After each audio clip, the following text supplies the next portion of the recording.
श्रीरंगपटना में RSS leader Prabhakar Bhatt की जहर अफशानी। प्रभाकर भट्ट ने मुसलमानों के खिलाफ बयानबाजी की। इनके बयानबाजी के खिलाफ समाजी कारकुन सैयद अशरफ ने प्रेस कॉन्फ्रेंस कर मुतालबा किया कि प्रभाकर भट्ट पर कानूनी कार्रवाई की जाए। हुकूमत इस पर कड़े कार्रवाई करे ताकि आने वाले दिनों में इस तरह के बयानबाजी देने वालों को कोई सबक हासिल हो सके। इन्होंने कहा कि जिस तरह से SC/ST का कानून है, इसी तरह से मुसलमानों के प्रोटेक्शन के लिए भी कानून बनाया जाना चाहिए। आए दिन कोई भी लीडर मुसलमानों के खिलाफ बोलकर शोहरत बटरने की कोशिश करता है।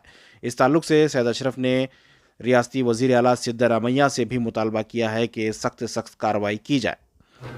आज आप लोगों को मदऊ करने का मेरा ये मकसद था कि 24 दिसंबर 2023 को मंड्या डिस्ट्रिक्ट में श्रीरंगपटना में एक रिलीजियस गैदरिंग हुई थी। उस गैदरिंग में एक शख्स प्रभाकर भट्ट उसका नाम है, उसने मुस्लिम ख़वातीन के लिए बहुत ही गलत सलत अल्फाज इस्तेमाल किए और उसकी हिम्मत देखिए कि वो यहाँ तक कह दिया कि मुसलमान औरतों के लिए हर दिन एक मर्द की ज़रूरत पड़ती है। नौज़ुबिल्लाह। और इतना कहने के बावजूद भी जो है ना, हमारी कौम के लोग खामोश बैठे हुए हैं। कब तक हम अपने भाई बहनों और औरतों की बदनामी सहते रहेंगे? कब तक ऐसा होता रहेगा? मुसलमान जो है ना, मुसलमानों का एक ये है, मुसलमानों को जो मज़हब ये सिखाता है कि सारी औरतों की ये करने का, सारी औरतों की इज़्ज़त करने की ताकीद हमें देती है। लेकिन कुछ शरपसंद अनासर जो है ना, जब उनके कौम के कोई प्रोग्राम्स होते हैं तो उसमें सबसे पहले मुसलमानों को जो है ना वो ये बनाते हैं, टारगेट करते हैं, मुसलमानों पर हमले करते हैं। इसके बावजूद भी जो है ना, हमारे कौम के लीडर्स जो हुकूमत में हैं या हुकूमत के बाहर भी हैं, जो MLAs MPs वगैरह हैं, कोई भी जो है ना आवाज़ उठा रही। इन लोगों को आवाज़ उठाना चाहिए, हुकूमत के सामने ले जाना चाहिए और ऐसे अनासिर को सख्त से सख्त सज़ा देना चाहिए। और कब तक हम हमारी बहनों की, हमारी औरतों की, हमारी माँ बहनों की बेइज्जती बर्दाश्त करते रहेंगे? हमने क्या किया है? कोई भी उठे कह देगा क्या मुसलमान की औरत ऐसी है, और यहाँ तक कह दिया इसने कि मुसलमान औरत को हर दिन एक नया मर्द चाहिए। इसके क्या माने हैं? जो आदमी जिसने भी कहा है, जो प्रभाकर जो भट्ट है, उसकी भी माँ बहनें हैं।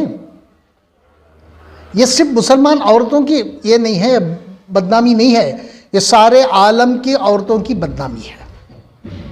अब मुसलमान औरतों को टारगेट करने का मतलब यह है कि सारे औरतों को टारगेट करने के बराबर है। और कौन कौन से धर्म को मानता है ये आपको मालूम भी नहीं है, और कोई भी जानता भी नहीं है कि कौन सा धर्म किसके पास है। और ये पूरे औरतों की, आलम की औरतों की बदनामी है। और हमारा जो है ना माशरा खामोश बैठा है। हम लोगों को मिलजुल के इस पर आवाज़ उठाने की ज़रूरत है। जब तक हम मिलजुल के आवाज़ नहीं उठाएंगे, ऐसी बातें होती रहेंगे, ऐसे अनासिर सर उठाते रहेंगे और हमारे ऊपर वो हावी होते जाएंगे। हमारे रहनुमाओं को ये चाहिए कि फौरी तौर पे हुकूमत की नोटिस में ले जाए और हुकूमत से इसके खिलाफ कार्रवाई की मांग करे और फौरी तौर पर ऐसे अनासिरों को जो है ना, सेक्शंस जो IPC के कई सेक्शंस लगते हैं इसमें, जिसमें बेइज्जती, औरत की बेइज्जती है और औरतों को थ्रेट है, और तीसरा जो है ना औरतों को जो है ना बदनाम किया है, इसके लिए कई IPC के सेक्शन लगते हैं, उनको लगाना चाहिए और ऐसे लोगों को अंदर डालना ज़रूरी है और डालना चाहिए। देखिए, मुसलमान जो है ना हर मज़हब का एहतराम करता है। वो किसी भी मज़हब का कोई भी फ़र्द हो, उसकी इज़्ज़त करने की हमें तलक़ीन दी जाती है, हम उसकी इज़्ज़त करते हैं। और मुसलमान हर मज़हब के रहनुमाओं और उसके लीडरों की भी लीडरों को भी जो है ना, हम लोगों को जो है ना उनकी इज़्ज़त करने की ताकीद की जाती है। हम किसी भी मज़हब के ख़िलाफ़ अभी तक कुछ बोला नहीं और ना बोलते हैं। हम अपने मज़हब के ताल्लुक़ से सुनते हैं, बोलते हैं, हम अपने इसमें हैं। हम किसी मज़हब के ख़िलाफ़ कोई भी आवाज़ नहीं उठाते और कुछ भी नहीं कहते उनके। उसके बावजूद भी बाहर के लोग गैर मजहब के लोग अगर हमें निशाना बनाते रहें तो हम कब तक खामोश रहें? ये खामोश रहने का ये नहीं है, हम जो है ना एहतराम कर रहे हैं। और ऐसे जहर उगलने वाले लोगों को जो है ना सरकार फौरी तौर पर इनके खिलाफ कार्रवाई करना चाहिए। सरकार अगर खामोश है तो ये हमारे लिए अच्छी बात नहीं होगी है, क्योंकि सरकार को चाहिए कि ऐसे अनासिर के खिलाफ फौरी तौर पर इनको फौरी तौर पर इनको कानूनी कार्रवाई करके इन लोगों को जो है ना इनकी जगह दिखाना चाहिए। क्योंकि देखिए आपने जब सरकार जब बनी तो उससे पहले उन्होंने हमें ये दिया था, वादा किया था और बार बार कहते रहे कि हम आपकी पूरी तरह से हिफाजत करेंगे, जानो माल की इज्जत की हिफाजत हम करेंगे, ये उन्होंने हमें आश्वासन दिया था। इसके बावजूद भी जो है ना अगर ऐसा हो रहा है तो आज तक 2 दिन हो गए, सरकार कोई कार्रवाई नहीं करी।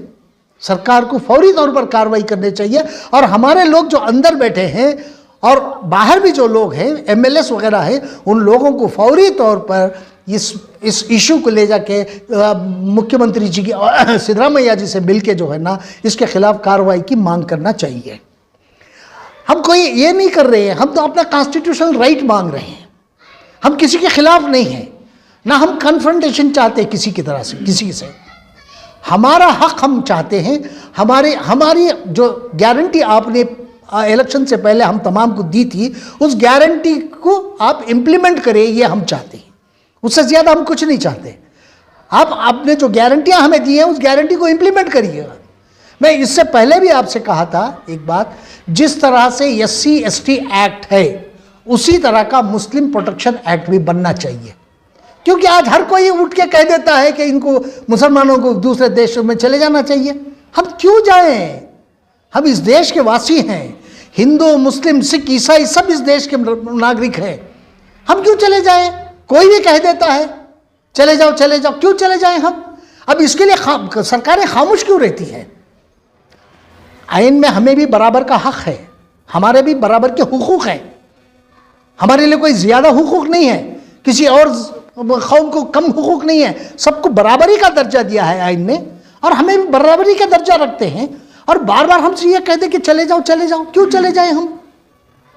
हमारा ये क्या है? हम भी यहाँ इस देश के वासी हैं और इस जगह पैदा हुए हैं और इस जगह मर जाते हैं। हम दूसरी जगह जाने की सोच भी नहीं सकते और हमें ज़रूरत भी नहीं है। हम क्यों जाएंगे? हम इस देश के वासी हैं, यहीं रहेंगे। देखिए आज जो है ना, जो कुछ भी मामला हुआ है अभी, हमें प्रोवोक करने का मामला है। जो कुछ भी श्रीरंगापट्टनम में जो भट्ट ने जो किया है वो हमें प्रोवोक करने का है। हमें जल्दबाजी से काम लेना नहीं चाहिए, हमें कानून की मदद लेना चाहिए। जल्दबाजी से हम जो है ना किसी के खिलाफ भी जाने की ज़रूरत नहीं है। हमें प्रोवोक किया जा रहा है ताकि हम रिएक्शन दें। हमें रिएक्शन देने की इसमें ज़रूरत नहीं है। हम लोगों को हुकूमत के सामने इस मामले को ले जाना चाहिए और हुकूमत से कहना है कि यह आपका काम है।